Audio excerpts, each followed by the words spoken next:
তো সুপ্রিয় শিক্ষার্থীরা, তোমরা যারা ফেরস চেনো না বা কোনটা ফেরস কোনটা কি ফেরস এই বিষয়টা বোঝো না, তাদের জন্য আজকে ক্লাস। আজকে অত বিস্তারিত আমরা কথা বলবো না, আমরা একদম সরাসরি ক্লাসে চলে যাব। তো ফেরস কি এটা জানতে হলে তোমাকে বুঝতে হবে যে দুই বা ততোধিক ওয়ার্ড যদি পাশাপাশি বসে একটা পার্ট অফ স্পিচের মতো কাজ করে তখন সেটাকে ফেরস বলে।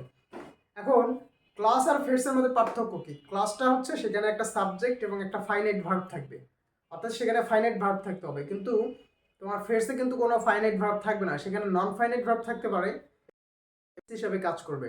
সেখানে নন ফাইনাইট ভার্বের কি আছে? তোমার জিরান্ড আছে, পার্টিসিপাল আছে, ইনফিনিটিভ আছে। তো এই সবগুলাই ফেরস গঠন করতে পারে, ঠিক আছে? তো আমরা দেখব যে কোন ফেরস কিভাবে কাজ করে বা চেনার উপায় কি, এগুলো দেখব।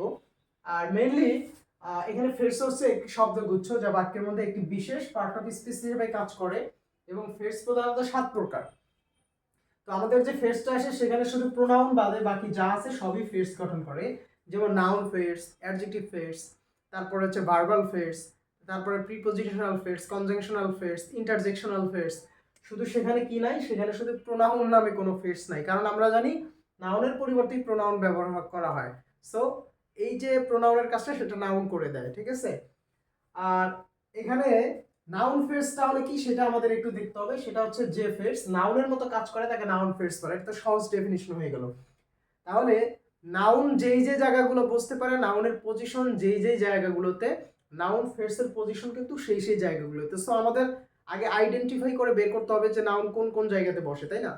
আমরা নর্মালি কি জানি, নাউন সাবজেক্ট হিসাবে বসতে পারে সাবজেক্টের জায়গাতে, নাউন অবজেক্টের জায়গাতে বসতে পারে, নাউন প্রিপোজিশনের পরে বসতে পারে, নাউন অ্যাডজেক্টিভের পরে বসতে পারে, নাউন পজেসিভের পরে বসতে পারে, নাউন হচ্ছে ডেমনস্ট্রেটিভের পরে বসতে পারে। সো এই যে প্রিপোজিশনের পরে বসতে পারে, এই সবগুলো হচ্ছে নাউনের পজিশন। যেই যে জায়গাতে নাউন বসতে পারে সেই সেই জায়গাতে নাউন ফেরস বসতে পারে, নাউন ক্লজ বসতে পারে। সো এই বিষয়টা কিন্তু মাথায় রাখতে হবে, অর্থাৎ যেসব জায়গায় নাউন বসতে পারে সেই সব জায়গায় নাউন ফেরস বসতে পারে, ঠিক আছে?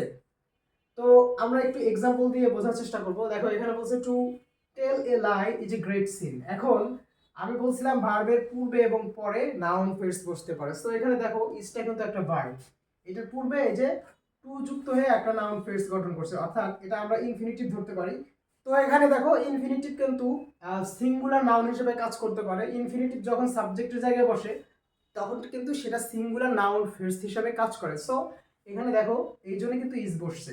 তো এখানে হচ্ছে to tell a lie is a great scene.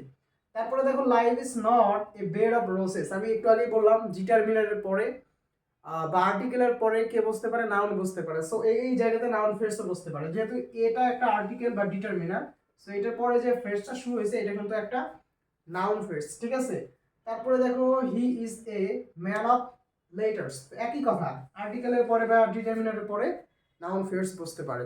So একটা জিনিস মাথায় রাখবা, যেই যে জায়গায় নাউন বসতে পারে সেই সেই জায়গায় নাউন ফ্রেজ বসতে পারে। সো তোমাকে পজিশন অফ নাউনটা মাস্ট জানতে হবে, তাহলে তুমি নাউন ফ্রেজ এবং নাউন ক্লাসকে আইডেন্টিফাই করতে পারবে। সো আজকের ক্লাসটা এই পর্যন্তই থাকবে। এরপরে আমরা নেক্সট যে আমাদের অ্যাডজেক্টিভ ফ্রেজ আছে, অ্যাডজেক্টিভ ফ্রেজ নিয়ে ডিটেলসে কথা বলবো। তো ভালো থাকবে, আল্লাহ হাফেজ।